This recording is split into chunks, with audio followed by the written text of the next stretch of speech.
The Secretary of State, Gillian Keegan. Thank you, Mr. Speaker. Mr. Speaker, my mission is to make sure that every child in this country gets a fantastic education and every opportunity to make the most of their abilities. And my expectation of excellence is the same whatever type of school and wherever it is in the country. A good education isn't a battle of this school versus that school. At its most basic, it is giving every child the means to find their place in the world, and my job is to make sure that they do. Independent schools have a valuable role in delivering that. By the opposition's own account, applying VAT to independent schools might deliver £1.7 billion more per year for schools. Now, Mr. Speaker, might is the key word in that sentence.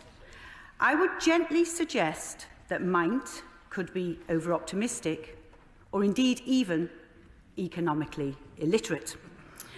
The government recognises that a good education is the closest thing we have to a silver bullet when it comes to making people's lives better. That is why we've put an extra £2 billion into our schools next year and the year after, and this will be the highest real terms spending on schools in history, totalling £58.8 billion by 2024-25. Just let me put this into context, Mr. Speaker. When we took office from the Labour Party, because I hear a few mumblings about 2010 from the opposite benches, the spending was £35 billion per year.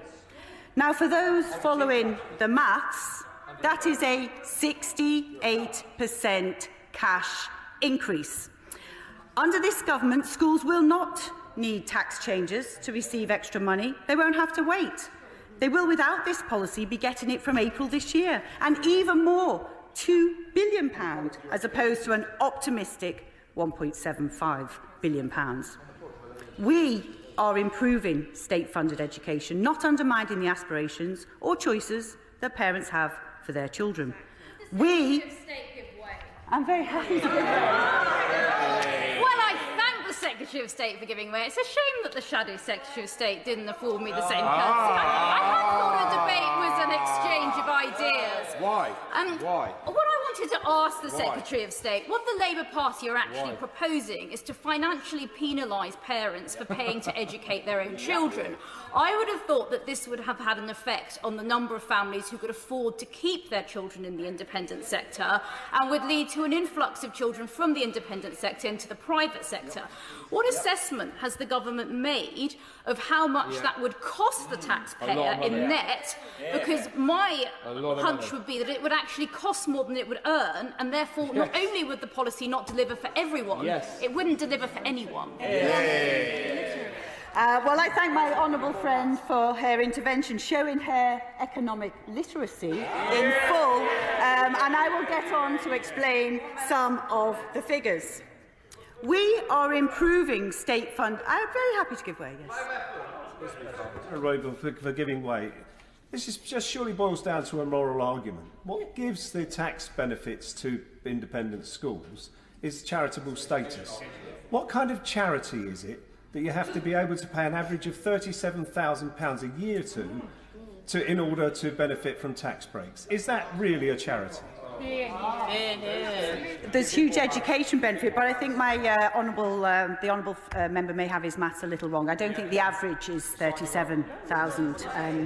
We are improving state-funded education, not undermining the aspirations of choices that parents have for their children. It's really important. We're delivering a world-class curriculum for all schools, not attacking world-class institutions that secure international investment and drive innovation. We are driving school improvement, not driving small schools, serving dedicated religious and philosophical communities out of business. We are providing the funding to schools that they need. Now, Mr Speaker, I'm delighted that the members opposite decided to include school standards as part of this debate, as our record speaks for itself. Since 2010, we have taken schools from just 68% Ofsted, rated as good or outstanding, to 88%. Hopefully the members opposite are still following the maths. A vast improvement driven by my right honourable friend, the member for Bognor and Littlehampton. Moreover, the honourable lady opposite should be joining me in praising the work of this government. Schools in her local authority of Sunderland have gone from 67% good or outstanding to 91% since we took office. Meanwhile, schools in the leader of the opposition's local authority now enjoy a rating of 97% good or outstanding, and I'm sure he's thanked my honourable friend for his role in making this happen. And the Shadow Schools Minister, the member for Portsmouth South, should also be grateful, as when the party opposite were last in power, less than half of his local schools met that standard. But today, Mr Speaker, I'm very happy to share with the House that we've taken that dismal record and made it good, literally. So instead, Portsmouth now boasts 92% of schools rated as good or outstanding. Now, I want to take this opportunity to thank teachers and head teachers and support staff up and down the country.